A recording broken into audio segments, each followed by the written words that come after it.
पर आपका 6 है। पहला प्रश्न है, किन 3 वेदों को संयुक्त रूप से वेद त्रयी कहा गया है?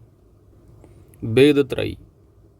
तो आपको अथर्ववेद को छोड़ देना है, बाकी जो भी वेद बचते हैं ऋग्वेद, यजुर्वेद और सामवेद, वेद त्रयी हो जाएंगे। ऑप्शन यहाँ पर आपका सी सही जवाब होगा। पुष्यमित्र शुंग द्वारा मारे जाने वाला पहला जो अंतिम जो मौर्य शासक रहा है, अंतिम मौर्य शासक, वह कौन था? क्योंकि इसी के बाद शुंग वंश की स्थापना करता है। यहाँ पर आपका सही जवाब बन जाएगा, अंतिम जो मौर्य शासक रहा वो था बृहद्रथ। तो बृहद्रथ की हत्या करके ये जो पुष्यमित्र हैं, ये जो है अपने शुंग वंश की जो है स्थापना करते हैं। अगला है, निम्नलिखित में से किस शासक को भारत का नेपोलियन कहा जाता है? भारत का नेपोलियन, सही जवाब बन जाएगा समुद्रगुप्त। ऑप्शन यहाँ बी सही जवाब होगा। प्रसिद्ध चीनी यात्री ह्वेनसांग ने किस सम्राट के शासनकाल के दौरान भारत की यात्रा की थी? Option D Harshvardhan. निम्नलिखित में से कौन दिल्ली के लोधी राजवंश का अंतिम शासक था? लोधी राजवंश अंतिम शासक, यहाँ पर आपका सही जवाब होगा इब्राहिम लोदी। लोधी वंश के बाद कौन सा वंश आता है? मुगल वंश आ जाता है। ठीक है। अगला है, निम्नलिखित में से मुस्लिम लीग की स्थापना कब की गई थी? मुस्लिम लीग की स्थापना, सही जवाब होगा वर्ष रहा 1906। ऑप्शन यहाँ पर ही सही जवाब होगा। मुस्लिम लीग की स्थापना वर्ष 1906 में कहाँ पर? ढाका में की गई थी। और मुस्लिम लीग के जो पहले अध्यक्ष थे वह आगा खां थे। और वर्ष 1907 आता है, तो उस वर्ष में इसका जो है वार्षिक अधिवेशन जो है वो कराची में होता है, और 1908 में जो है वो अमृतसर में हुआ था। अगला है, निम्न में से कौन संथाल विद्रोह के एक नेता थे? संथाल विद्रोह।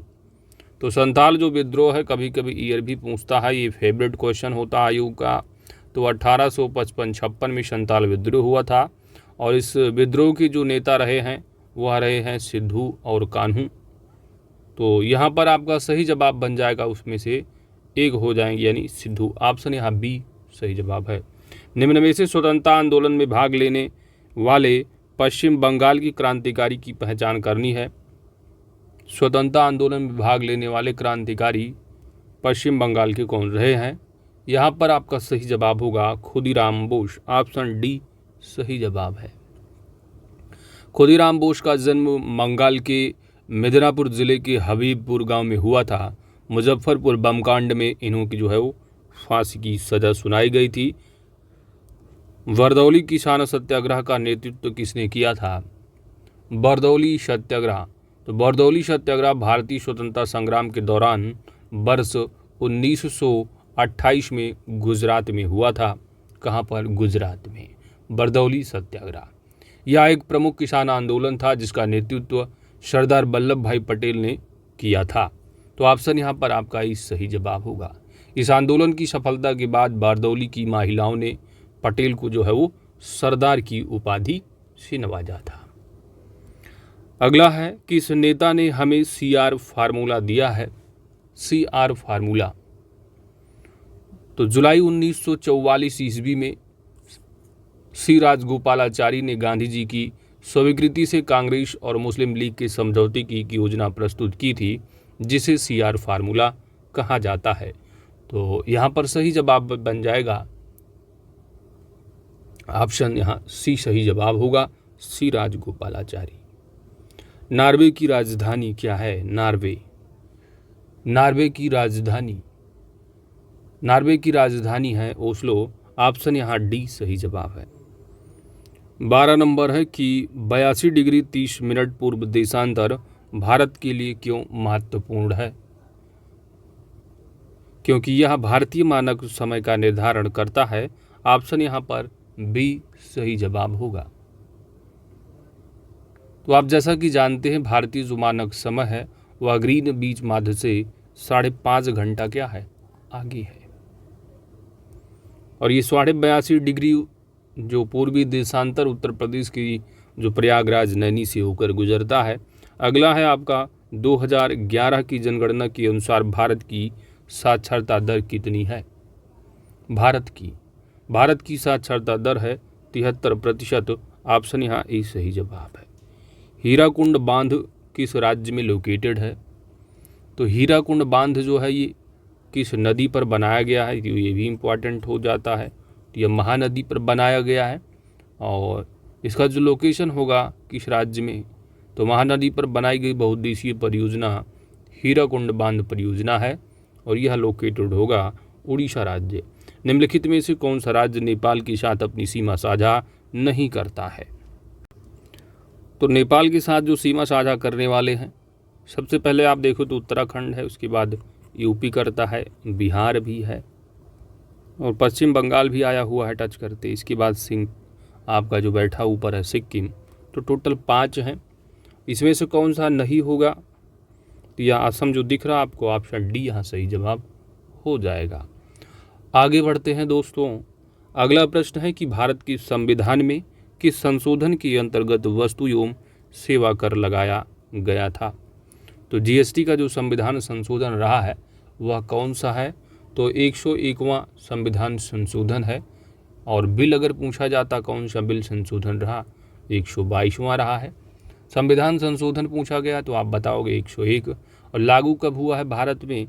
तो 1 जुलाई 2017 से जो है लागू हुआ और 1 जुलाई को ही आप जानते हो जीएसटी दिवस इसलिए मनाया जाता है।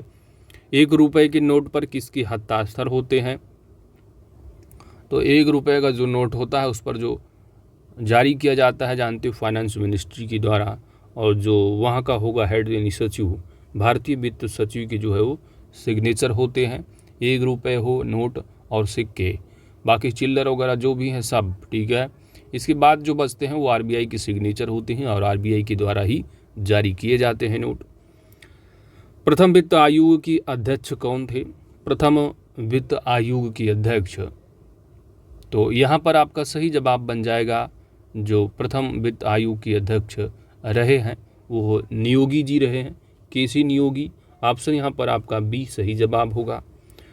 प्रेजेंट में कौन है? तो प्रेजेंट में यहाँ पर दिया नहीं, इन विकल्पों में नाम है उनका एन.के. सिंह, ठीक है, एन.के. सिंह। ये 15वें वित्त आयोग के अध्यक्ष हैं और वित्त आयोग का जो आपका संविधान में आर्टिकल है वह 280 संबंधित है। आगे बढ़ते हैं। अगला है आपका प्रधानमंत्री सुरक्षा बीमा योजना है, ठीक है। अच्छा, इसका विस्तारित रूप ही पूछा जा रहा है तो प्रधानमंत्री सुरक्षा बीमा योजना होगा। ऑप्शन यहाँ पर ए सही जवाब होगा। और इसकी जो शुरुआत है मोदी जी हुए पश्चिम बंगाल गए थे 9 मई 2015 को, दैट टाइम शुरुआत की है। तो कब से शुरुआत हुई है? 2015 से। याद रखिएगा प्रधानमंत्री सुरक्षा बीमा योजना। पंडित दीनदयाल उपाध्याय उन्नत कृषि शिक्षा योजना का उद्देश्य क्या है? पंडित दीनदयाल उपाध्याय उन्नत कृषि शिक्षा योजना का उद्देश्य कृषि शिक्षा को बढ़ावा देना है। ऑप्शन यहाँ पर आपका सी सही जवाब हो जाएगा। पंडित दीनदयाल उपाध्याय उन्नत कृषि शिक्षा योजना की शुरुआत वर्ष 2016 में की गई थी। निम्नलिखित में से किस अनुच्छेद में भारत को इंडिया भी कहा गया है? India that is Bharat. सही जवाब बन जाएगा दोस्तों। आर्टिकल जो कहा गया है पहले ही आर्टिकल में लिख दिया गया है, तो ऑप्शन यहाँ पर आपका ये सही जवाब होगा, आर्टिकल 1। तो इंडिया दैट इज भारत। अगला आप देखो, किस मौलिक अधिकार के तहत कानून की नज़र में सभी लोग समान हैं? सभी लोग समान हैं। तो संस्कृत और शिक्षा है, स्वतंत्रता है, समता है, शोषण के विरुद्ध अधिकार है। तो जो फंडामेंटल राइट दे रखे हैं आर्टिकल नंबर 12 से लेकर के 35 तक बात करता है। तो समता का जो अधिकार है, समानता का, वह 14 से लेकर के 18 है।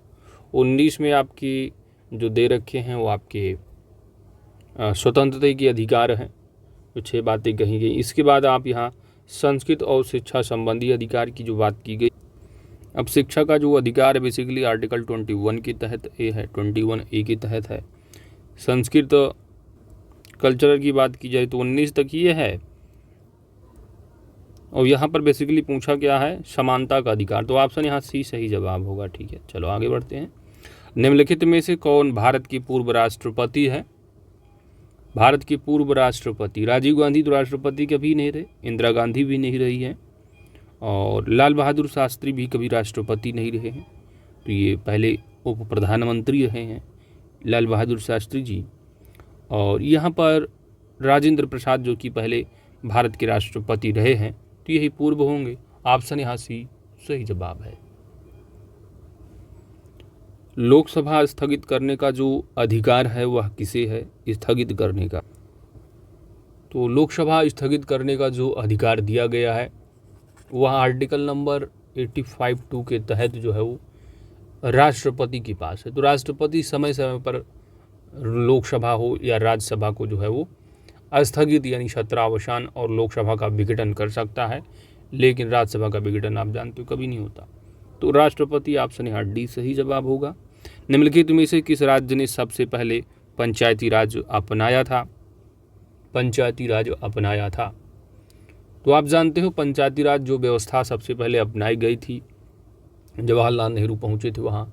2 अक्टूबर वर्ष रहा है 2 अक्टूबर वर्ष 1962 ईस्वी, नागौर डिस्ट्रिक्ट राजस्थान।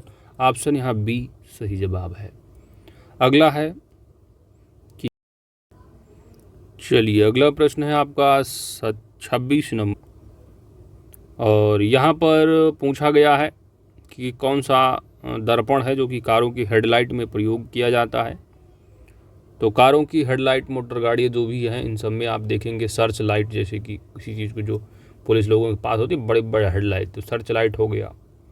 और स्कूटर है, इन सब मोटर गाड़ियाँ जो भी हैं इनके हेडलाइट में जो लगा होता है वो परवलयाकार जो है वो परवलयाकार दर्पण जो अवतल होता है वो लगा होता है। तो अवतल दर्पण ऑप्शन यहाँ डी सही जवाब है। प्रत्यावर्ती धारा जो अल्टरनेटिव करंट है, इसको डायरेक्ट करंट में बदलने के लिए किस युक्ति का प्रयोग किया जाता है? एसी को डीसी में बदलने के लिए। और यहाँ पर आपका सही जवाब बन जाएगा रेक्टिफायर। रेक्टिफायर के द्वारा एसी को जो है वो डीसी में परिवर्तित किया जाता है।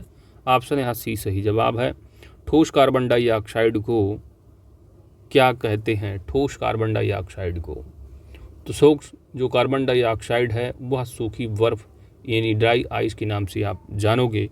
तो ऑप्शन यहाँ डी सही जवाब होगा।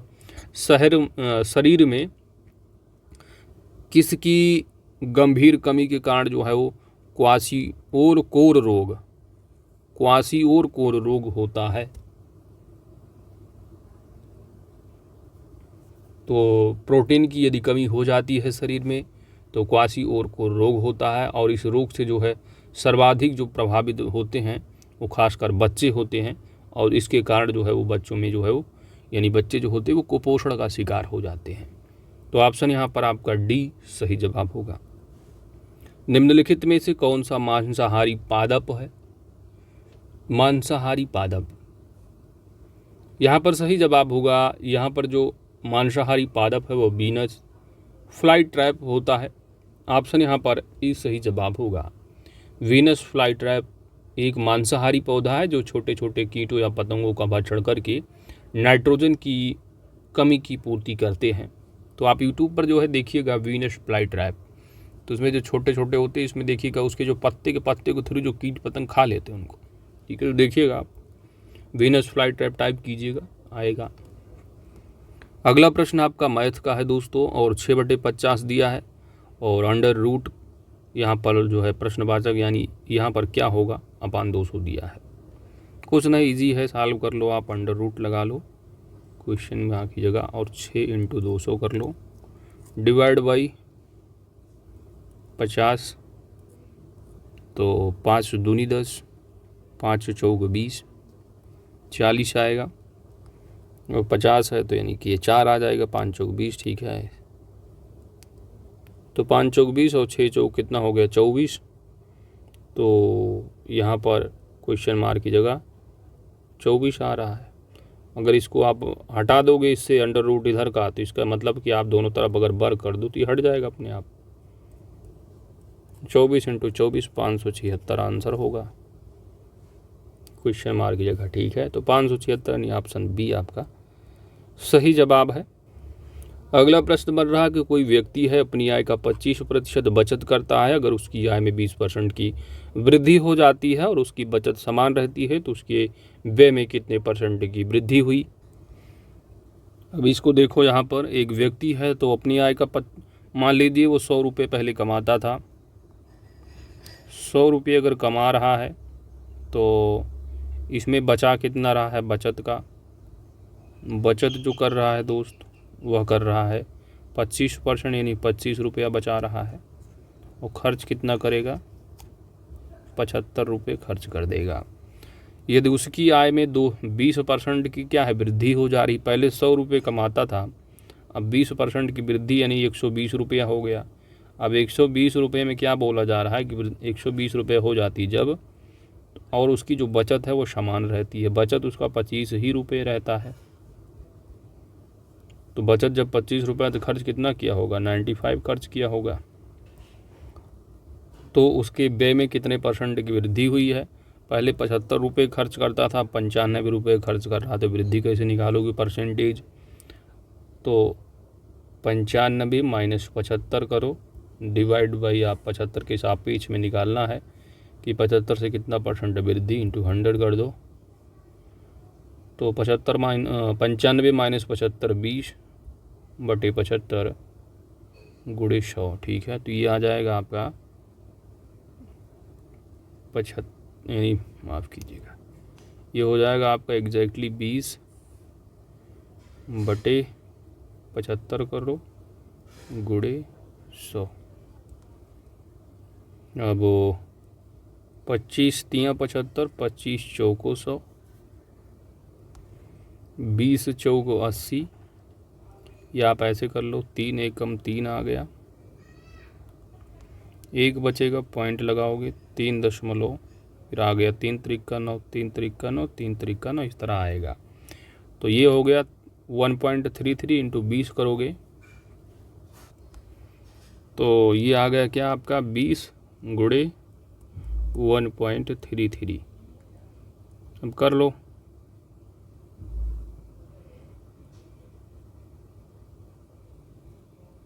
तो 26.67 करके आएगा। अब यहाँ पर आप विकल्प देख लो क्या दिया है।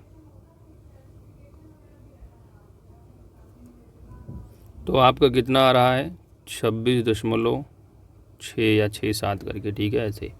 अब यहाँ पर क्या बन सकता है, ये तो होगा नहीं, ख़त्म ख़त्म ख़त्म, यही हो जाएगा कैसे। अब ये है 2/3 है, 2/3 को आप क्या लिख सकते हो 0.67 ही तो लिख सकते हो। 6 करके आएगा ये 6 6 6 6 6, तो 67 और 26 ही है तो 26.67। ऑप्शन यहाँ ए सही जवाब हो जाएगा। 26 सही, 2/3। अगला देखो 753 गुणे 753 यानी ये स्क्वायर बन रहा है, आप देख रहे हैं ये स्क्वायर बन रहा है। तो यदि आप ये इसको मान लोगे ए, इसको मान लो ए, तो ए स्क्वायर हो गया, ये इसको बी मान लो इस संख्या को, तो बी स्क्वायर बन रहा है, ए स्क्वायर प्लस बी स्क्वायर। अब इसके बाद ये कितना है, ये बन रहा है ए, इसको माने हो, ये बी है तो minus A B, A square plus B square minus A B divide by ये कितना हो जाएगा, ए का क्यूब हो जाएगा, ये बी का क्यूब हो जाएगा, ए का क्यूब प्लस बी का क्यूब। इसको यदि आप सॉल्व करोगे तो A square plus B square minus A B upon A plus B, A plus B, A cube plus B cube बराबर क्या होता है A plus B into A square plus B square minus A B. तो इससे पूरा cut गया ये ऊपर वाला नीचे वाला। तो आपका एग्जैक्ट को या क्या फिगर आ रहा है 1/a plus B, A plus B. अब ए वैल्यू रख दो, ए बराबर क्या माने हो आप 753, और बी बराबर क्या माने हो 247 जोड़ लो, 53 47 100 हो गया, 7 2 9 1 10, 1/1000 आंसर हो जाएगा आपका। ऑप्शन सी सही जवाब। आगे बढ़ते हैं। अगला है आपका एक संख्या और इसके 3/5 यानी उसका 3/5 भाग के मध्य अंतर 274 है, उस संख्या का 20% ज्ञात कीजिए। पहले संख्या निकाल लो, फिर उसका 20% निकाल लो। अब एक संख्या है, कौन, मान लो संख्या यक्स है, यक्स संख्या है और उसके 3/5 भाग के मध्य अंतर, यानी इसका यक्स और इस यक्स का 3/5 यानी 3/5 यक्स, इनका जो अंतर है ना वो 274 आ रहा है। कितना? 274। और इसको आप सिंप्लीफाई करो थोड़ा, तो 5 × यक्स 5x - 3x, तो 5x - 3x डिवाइड बाई 5 कर लो, 274 आया। अब 5x - 3x बराबर 2x होगा, तो 2x, अभी 5 को आप इधर भेज दो, तो 274 × 5 कर लो, यक्स की वैल्यू निकाल लो। अब 2 से और इसको डिवाइड कर दो आप, 2 1 कम 2 हो गया, और 2 1 कम 2, 2 3 6, 2 7 14, और ये है आपका 137 × 5। तो 137 × 5 बराबर क्या आएगी, यक्स की वैल्यू आ जाएगी 137 × 5, 13 × 5 = 65 और 7 × 5 = 35, 650 + 35 यानी 685 आंसर यक्स बराबर। तो संख्या आपने निकाल लिया। अब उस संख्या का 20% आपको ज्ञात करना है, तो 685 का 20% कर लो, 20/100 कर लो, तो कितना हो जाएगा, 0 0 गया, 68 दूना कितना होगा, 6 दूना 12, 8 दूना 16, 176, मतलब 6 दूना 12, 8 दूना 16, और यहाँ पर आंसर है ही नहीं, एक कम हो रहा, अच्छा 85, माफ़ कीजिए, 685 आ रहा, सॉरी 685, तभी ठीक है। तो यहाँ पर हो गया आपका, यहाँ पर पॉइंट लगा लो, नीचे 0 कट गया तो कोई दिक्कत नहीं। अब 68 दूना कर लो आप, तो 8.5 दूना 17 हो गया, 6 दूना 12, 120 17 137, ऑप्शन यहाँ डी सही जवाब हो जाएगा। चलिए अगला देखो, 35 नंबर प्रश्न है। एक पंक्ति में बैठे 4 विद्यार्थियों में से अंतिम 3 विद्यार्थियों की औसत आयु 20 वर्ष है तथा प्रथम 3 विद्यार्थियों की औसत आयु 21 वर्ष है। यदि प्रथम विद्यार्थी की आयु 26 वर्ष है तो अंतिम विद्यार्थी की आयु कितनी वर्ष होगी। तो एक पंक्ति है, इसमें 4 लोग बैठे हैं, ए बी सी और डी। तो यहाँ पर बताया जा रहा है कि जो अंतिम 3 विद्यार्थी हैं, यानी यहाँ से लेकर के बी से लेकर के डी तक, इनकी जो औसत आयु है वह 20 वर्ष आ रही है। तो इन 3 लोगों की रही होगी 20 वर्ष, तो बी + सी + डी की जो होगी उम्र वह कितनी हो जाएगी, औसत 20 है तो 3 लोग रहे होंगे, 20 × 3, टोटल आयु इनकी रहेगी 60 वर्ष। अंतिम 3 की जो है वो, अंतिम 3 की 60 वर्ष है। इसके बाद पहले 3 की जो है औसत आयु भी बता रहे हैं कि 21 वर्ष है। तो ए + बी + सी, ए + बी + सी बराबर कितना, 21 है, तो 21 × 3 = 63 हो जाएगा। ये इनकी 63 वर्ष है तीनों की। आगे क्या बोल रहे हैं, यदि पहले विद्यार्थी की आयु 26 वर्ष, तो यदि ए बराबर ये बोल दे रहे हैं 26 वर्ष है, तो अंतिम विद्यार्थी की आयु आपको डी का कैलकुलेशन करना है, डी की आयु क्या होगी। तो डी की वैल्यू आपको निकालना, कैसे निकालोगे भाई अंतिम की, तो बहुत आसान है, बी + सी। देखो आपने देखा ए + बी + सी पहले 3 के 63 हैं, तो ए की वैल्यू अगर आप दे दिया 26, तो बी + सी बराबर कितना आ जाएगा, बी + सी। एक मिनट, थोड़ा कन्फ्यूज ही आ गया होगा, थोड़ा ही तो और कर लो इसको सिंपल वे में।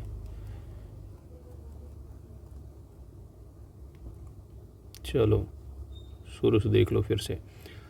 अंतिम यहाँ पर देखो, ये आपने देखा था कि अंतिम 3 और पहले 3 वाले का आपने देखा, मान लो 3 लोग हैं, पहले 4 लोग हैं, ए बी सी डी हैं, ठीक है। ए प्लस बी प्लस सी, इनकी जो औसत है वह है 21, तो इन तीनों की टोटल उम्र रही होगी 21 गुणे आप कर दोगे 3, तो ये आ रहा है आपका 63। ठीक है। इसके बाद अंतिम का रहा होगा, अंतिम यानी 4 हैं ABCD, तो 4 यानी B plus C plus D बराबर इनकी जो औसत है 20 वर्ष बताई गई। इनकी टोटल उम्र कितनी हो जाएगी, 20, 3 लोग हैं तो गुणे 3 कर दोगे, 20 × 60। अब ए की वैल्यू ये बता दिए कि पहले विद्यार्थी की आयु 26 है, तो ए बराबर 26 अगर है तो B प्लस सी बराबर क्या होगा, 63 माइनस ए होगा। तो 63 माइनस ए की वैल्यू कितनी दे दिया, 26 वर्ष। 26 हमने निकाला तो 7 6 13, यानी कि B प्लस सी बराबर आ रहा है 27। जब B प्लस सी बराबर 27 आ गया तो B प्लस सी की जगह हम अगर 27 रख दें तो D की वैल्यू आ गई 60 माइनस 27। 7 3 10, 3 2 5 1 6, यानी यहाँ पर आंसर 23 हो गया। तो 23 कहीं दिख रहा, ऑप्शन ए यहाँ सही जवाब होगा। आगे बढ़ो। अगला आपका हिंदी है अंधेर नगरी। अच्छा, अंधेरी नगरी। अंधेर नगरी के लेखक आपको बताना है। अंधेर नगरी चौपट राजा थी शेर भाई टके शेर राजा। बताइए भाई, अंधेर नगरी है और यहाँ पर आपका सही जवाब बन जाएगा अंधेर नगरी। लेखक जो है वो भारतेंदु हरिश्चंद्र है। ऑप्शन यहाँ सी सही जवाब है। सूर्योदय दिया है, इसका आपको संधि विच्छेद करना है। तो सूर्योदय का संधि विच्छेद आपका बनेगा सूर्य प्लस उदय गुण संधि, यानी सूर्य प्लस उदय। ऑप्शन यहाँ पर आपका बी होगा सही जवाब। आगे बढ़ें। दाता शब्द का स्त्रीलिंग आपको बताना है, दाता। तो दाता का स्त्रीलिंग जो होगा वह होगा दात्री। ऑप्शन यहाँ पर आपका सी सही जवाब है। जो किए गए उपकार को मानता हो उसके लिए एक शब्द लिखिए। किए गए उपकार को मानता हो, किए गए उपकार को मानता हो कृतज्ञ होगा। ऑप्शन यहाँ बी सही जवाब होगा। जो किए गए उपकार को नहीं मानता वो होता है कृतज्ञ होता है, और जो मानता है वो कृतज्ञ होगा। ठीक है, तो ऑप्शन यहाँ बी सही जवाब होगा। और यहाँ पर कृतकार्य दिया है, इसके लिए जो वाक्यांश बनता है वो होता है कि जिसका अर्थ सिद्ध हो चुका हो उसको आप कृतकार्य कहोगे।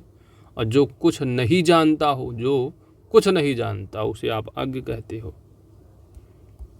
निम्नलिखित में से कौन सा शब्द है जो सरस्वती का पर्यायवाची नहीं है। सरस्वती का पर्यायवाची कौन सा शब्द सरस्वती का पर्यायवाची नहीं है। यहां पर आपका सही जवाब बन जाएगा ऑप्शन सी पद्मा, क्योंकि पद्मा जो शब्द है ये आपका जो बनता है वह लक्ष्मी जी का। ठीक है, तो लक्ष्मी का ये पर्यायवाची। बीड़ा, पाड़ी, महाश्वेता, भारती, ये सब क्या है, सरस्वती जी के जो है पर्यायवाची। इसके अलावा बागेश्वरी है, शारदा, वागीशा, ब्रह्मी, है ना, ये सब आपकी जो है सरस्वती। आगे बढ़ते हैं। गद्यांश ये पढ़ना है, पढ़कर आंसर दीजिएगा। PDF का लिंक आपको वीडियो की डिस्क्रिप्शन में मिल जाएगी। यहाँ पर जो समानार्थी हैं, सिनोनिम्स और एंटोनिम्स। प्रश्न संख्या 44 है, सिनोनिम्स पूछा जा रहा है। एब्यूज है, तो एब्यूज का मतलब क्या है, तो दुर्व्यवहार। ठीक है, दुर्वचन। तो इसका आप पर्याय देखोगे तो इसका पर्याय क्या बनेगा, तो ये यहाँ पर देख रहे हैं आप, हार्म, नुकसान। ठीक है, ऑप्शन यहाँ सी सही जवाब होगा। अब एंटोनिम्स बताना है आपको।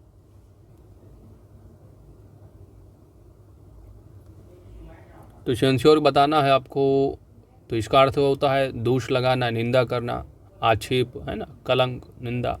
तो यदि आप इसका एंटोनिम्स यानी विलोम बताओगे तो क्या होगा, तो किसी की सराहना या स्तुति। ठीक है, तो ऑप्शन यहाँ आपका बी सही जवाब हो जाएगा। आगे बढ़ते हैं। अगला आपका रीजनिंग का है।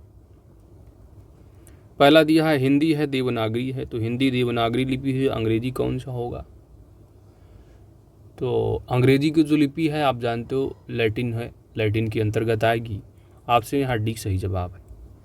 अगला प्रश्न है, यदि किसी कोड भाषा में सोल्ड को HLOW लिखा जाता है, सोल्ड है, सोल्ड को लिखा जा रहा है HLOW, तो आप रोम को कैसे लिखोगे? तो आप यहाँ पर यदि आप देखेंगे तो ABCD और WXYZ, तो उल्टा आप चलोगे तो चौथा है, और ABCD की ओर आओगे तो ABCD, ये भी चौथा पड़ेगा। तो ये विपरीत लिखे हुए हैं एक दूसरे के, ठीक है, तो विपरीत अक्षर हैं ये। तो इसी तरह आप इसका निकाल लोगे विपरीत अक्षर। यहाँ पर आप देख रहे हैं विपरीत ही तो है ये। इसी तरह आप रोम दिया है तो रोम का विपरीत आप निकाल लो, ई है। तो चौथा जब W होता है तो उल्टा U भी, फिर WXYZ तो भी आएगा यहाँ ई की जगह। R का विपरीत, तो R उल्टा चलोगे तो 18 आएगा, तो यानी I आएगा। और O का विपरीत क्या होता है? यल होगा, ठीक है। ABCD आप उल्टा एक बार लिख लो, एक सीधा, तो नंबर से जो काउंटिंग आए वही होता है विपरीत, समझ रहे हैं आप, ठीक है। इसके बाद यहाँ पर यम देखो तो यम का विपरीत यन होगा। तो ILNV, ILNV, ऑप्शन यहाँ बी सही जवाब। अगला प्रश्न है, यू यम का पिता है, वी जो है वो के की पत्नी है, डी के एकमात्र भाई यम की माँ, यू डी से किस प्रकार संबंध, यानी डी जो यू है वो डी का कौन लगता है? तो यू जो है वो यम के पिता हैं, यम के पिता कौन है? यू। तो डी जो है कौन है? के एकमात्र भाई यम। तो के और यम के बीच क्या रिलेशन है? के और यम के बीच जो रिलेशन है वो भाई है। के एकमात्र भाई यम, तो के है और के का भाई जो है वो यम है, ठीक है, ये हो गया भाई। के का एकमात्र भाई यम है, यम, और यम है कौन? डी की माँ है, यही तो बोल रहा है, डी के एक भात्र भाई यम की माँ है, कौन? डी। किसकी? यम की माँ, कौन? डी। तो माँ कर लो डी, ये हो गए माँ। तो यम की जो माँ है वो डी हैं और यम के पिता यू हैं, तो डी और यू में क्या संबंध है? यहाँ पर पूछा है डी से, तो डी से किस प्रकार, यानी डी का जो है यू कौन लगेगा? तो ये जो माता पिता है यम के, तो माता पिता मतलब एक जो हस्बैंड वाइफ है, तो डी यहाँ पर जो है वो वाइफ है या हस्बैंड है, तो डी की डी से यानी डी का यू कौन है? तो ये हो जाएंगे हस्बैंड यानी पति, ऑप्शन यहाँ सी सही जवाब। अगला प्रश्न है 49 नंबर, यदि 1 जनवरी 2013 को मंगलवार था तो 31 दिसंबर 2013 को सप्ताह का कौन सा दिन होगा? इस प्रश्न को ऐसे देख के लग रहा है कि सेट आप 5 में भी सेम डेट तो क्वेश्चन कर चुके हो आप, ठीक है।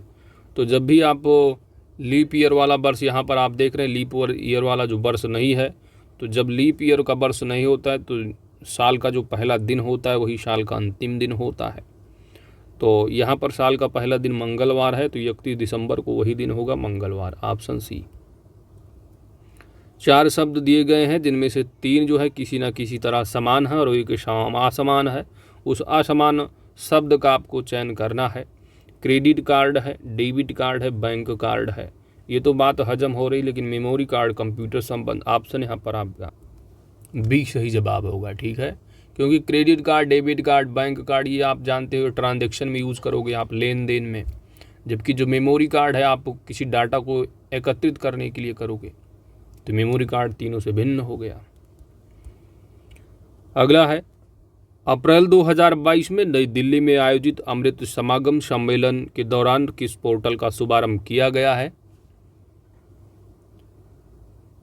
सही जवाब होगा उत्सव पोर्टल। उत्सव पोर्टल का शुभारंभ किया गया है। इस पोर्टल का उद्देश्य दुनिया भर में देश के विभिन्न क्षेत्रों को लोकप्रिय पर्यटन के स्थलों के रूप में बढ़ावा देने हेतु भारत की सभी कार्यक्रमों, त्योहारों और लाइव दर्शन को प्रदर्शित करना है। जनवरी 2022 में भारत वन स्थिति रिपोर्ट 2021 के अनुसार भारत में कौन राज्य क्षेत्रफल की दृष्टि से सर्वाधिक वनावरण के संदर्भ में पहले स्थान पर है? क्षेत्रफल की दृष्टि से तो क्षेत्रफल की दृष्टि से जब भी बात आएगी आप जाओगे मध्य प्रदेश की ओर। ऑप्शन यहाँ की भी सही जवाब हो जाएगा।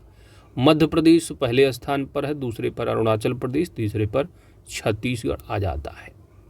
और यहीं पर पूछा जाता सर्वाधिक वन क्षेत्रफल की जगह प्रतिशत हो जाता तो आप जाते मिजोरम की ओर। तो सबसे बढ़ोतरी की बात करता पिछले के मुकाबले तो आप आंध्रा जाते। अगला आप देखो दोस्तों, 1 से 4 अप्रैल 2022 के मध्य तत्कालीन राष्ट्रपति रामनाथ कोविंद किस देश की राजकीय यात्रा पर रहे हैं?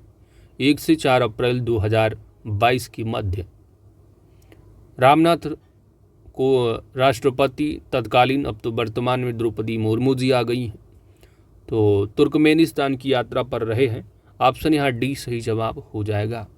या किसी भी भारतीय राष्ट्रपति की तुर्कमेनिस्तान की पहली यात्रा थी। अप्रैल 2022 में Stockholm International Peace Research Institute that is SIPRI, तो सिप्री की रिपोर्ट के अनुसार विश्व सैन्य खर्च प्रवृत्तियां जो जारी की गई है 2021, इसके अनुसार विश्व के सर्वाधिक सैन्य खर्च वाले देशों में भारत का कौन सा स्थान आता है? तो भारत का जो स्थान है वह सैन्य खर्च के मामले में तीसरे स्थान पर है। किस पे? तीसरे। ये अपने जीडीपी का 2.7% जो है वो सैन्य खर्च पे खर्च किया है, लगभग 76.6 बिलियन डॉलर। और वहीं पर सबसे ज़्यादा जो खर्च करने वाला होता है वह यूएसए है, और दूसरे पर जो है वो चाइना का नंबर है, और तीसरे पर अपना प्यारा भारत है। अप्रैल 2022 में किस बैंक ने वित्तीय समावेशन के लिए समाधान के सहसृजन और नवोन्मेषण के लिए फिनटेक स्टार्टअप समुदाय के साथ सहयोग करने हेतु एक संयुक्त पहल फिंकुलवेशन, ठीक है,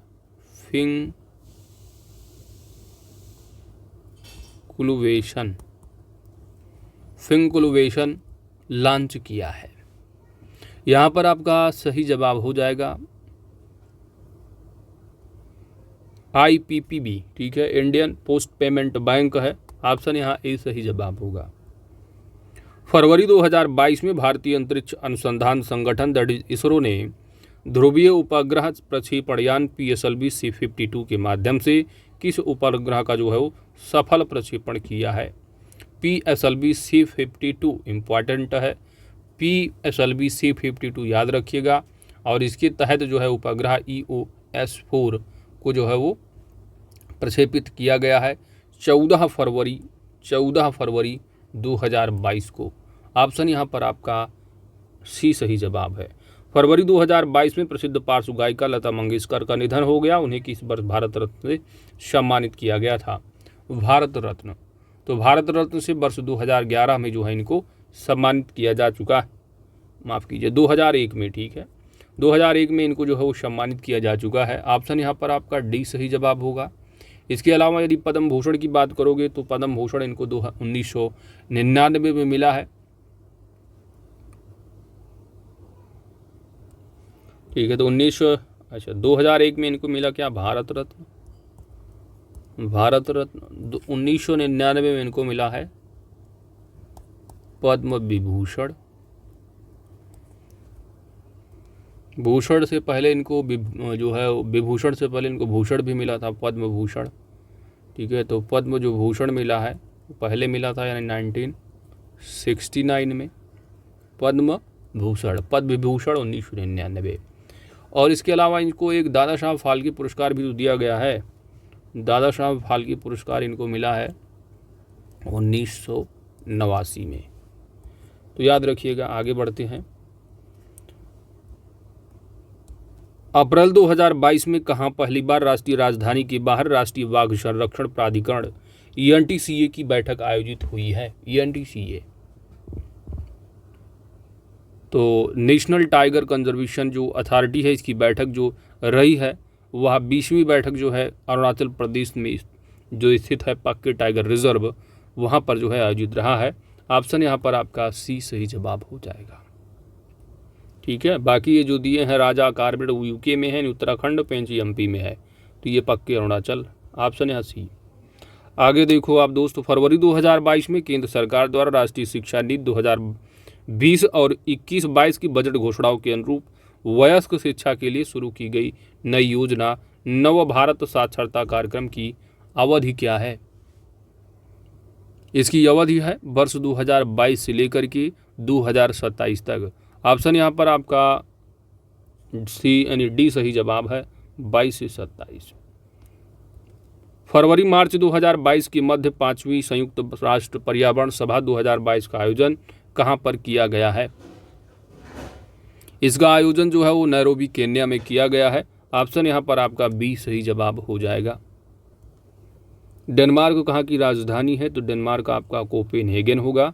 भांगड़ा का लोक नृत्य कहाँ का है? तो भांगड़ा लोक नृत्य पंजाब का होगा। यूनिसेफ की स्थापना कब हुई थी? यूनिसेफ की स्थापना वर्ष 1946 ईस्वी में हुई थी और इसका जो मुख्यालय है वह है न्यूयॉर्क संयुक्त राज्य अमेरिका में स्थित है, न्यूयॉर्क। ठीक है, यूनिसेफ का 46वीं स्थापना।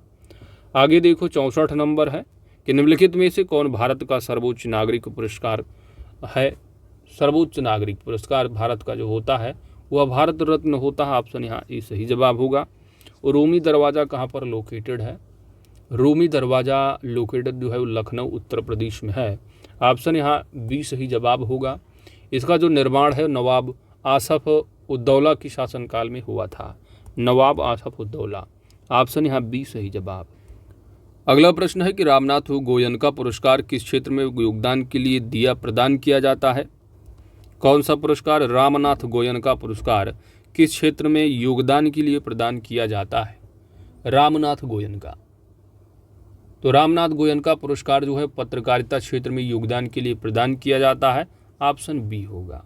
पुस्तक है गोल्डन बॉय नीरज चोपड़ा। इसके राइटर कौन है? गोल्डन बॉय नीरज चोपड़ा की जो राइटर हैं वह है नवदीप सिंह गिल। ऑप्शन यहाँ पर आपका डी सही जवाब हो जाएगा। इस पुस्तक को टोक्यो ओलंपिक 2020 में जो भाला फेंक स्पर्धा में गोल्डन जो पदक रहा वो जीता था नीरज चोपड़ा ने, तो काफ़ी वर्षों बाद रहा है, तो काफ़ी खुशी का माहौल रहा, तो उसी पे इसे उन्होंने लिखा है गोल्डन बॉय नीरज चोपड़ा। किसके द्वारा? नवदीप सिंह गिल के द्वारा। मई 2022 में संपन्न हुई राष्ट्रीय फुटबॉल चैंपियनशिप हीरो संतोष ट्रॉफी 2021-22 का खिताब किस टीम ने जीता है? इस टीम ने जीता है तो यह केरल में संपन्न रहा है। 2 मई 2022 को संपन्न हुआ केरला में। कहाँ? केरला में। और उस चैंपियनशिप में हीरो संतोष ट्रॉफी यानी राष्ट्रीय फुटबॉल चैंपियनशिप जो रहा संपन्न हुआ केरल में, 21-22 का खिताब केरल ने जो है वो जीता है। ठीक है, वहीं हुआ, उन्होंने जीत लिया खुद है। किसको हराया था? तो पश्चिम बंगाल को हराकर जो है जीता। और लिए केरल ने जो 7वीं बार इस फुटबॉल प्रतियोगिता का खिताब जीता है, 7वीं बार। अगला है मिस वर्ल्ड 2021 का खिताब किसने जीता है? यह पोलैंड की हैं कैरोलिना बिलावास्का। ऑप्शन यहाँ पर आपका सी सही जवाब हो जाएगा। मिस वर्ल्ड 2021 की प्रतियोगिता कौन? कैरोलिना बिलावास्का, जो कि एक भारतीय मूल की अमेरिकी मिस यूएसए श्री सैनी प्रथम उपविजेता रही हैं। और यह मिस वर्ल्ड प्रतियोगिता का 17वां जो है वो खिताब रहा है, 70 नंबर 70। राष्ट्रीय वन्यजीव बोर्ड की अस्थायी समिति की 67वीं बैठक में प्रतिवर्ष की तिथि को राष्ट्रीय डॉल्फिन दिवस मनाए जाने की घोषणा की गई है। तो यह करंट स्टेटस है, आपको याद रखना है। और यहाँ पर सही जवाब बनेगा हर वर्ष 5 अक्टूबर को राष्ट्रीय डॉल्फिन दिवस के रूप में मनाए जाने की घोषणा कर दी गई है। ठीक है, तो राष्ट्रीय वन्यजीव बोर्ड की 67वीं बैठक में कि हर वर्ष 5 अक्टूबर को ना राष्ट्रीय डॉल्फिन दिवस के रूप में मनाया जाएगा। तो ऑप्शन यहाँ पर आपका डी सही जवाब है। बाकी गद्यांश आएगा, गद्यांश को पढ़कर आंसर देना होता है। तो 70, 75 इन 70 से लेकर 80 तक गद्यांश और 80 से लेकर 20 तक टेबल और ग्राफ होगा। तो इसका PDF आपको वीडियो के डिस्क्रिप्शन में मिल जाएगा। कमेंट बॉक्स में जाइएगा दोस्तों, वहाँ पर मिल जाएगा। तो इसी के साथ आपका ये सेट आपका कंप्लीट हो जाता है।